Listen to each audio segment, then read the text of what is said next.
means the world. It's a great award to have. Unexpected, to be honest. I understand there's 1 or 2 chickens you've done proud as well.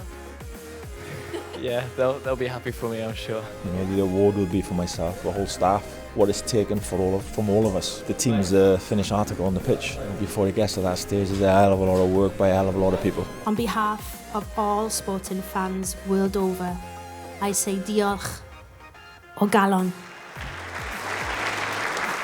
Yeah, it means a lot. I mean, obviously just playing for your country means a lot, but be picked as Young Player of the Year is amazing. It's a great honour.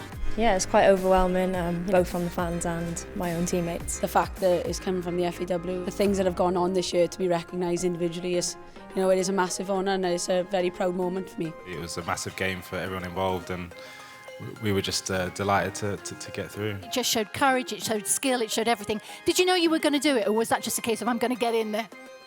Not really. I kind of expected Ash to make the tackle in the first place, to be honest. But it was a great privilege and honour to play and be a part of this team. We've done fantastically well, and yeah, it was just nice to receive this. But it's more important to be a part of this team and be a part of how well we actually did in the tournament.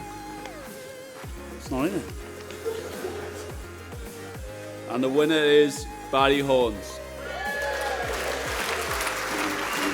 no, it's a nice category to win, and I'll take any award. And was it 73 national caps? 76. 76, sorry, got my names wrong. Yeah, massive shock for me, to be honest. It's been an unforgettable year for everyone involved, so this is the icing on the cake for me. These individual awards, you don't get them without your teammates, and the teams have been incredible this year, including him. We want to build on this, we want to not make this a one-time thing and create history every time we go to tournaments.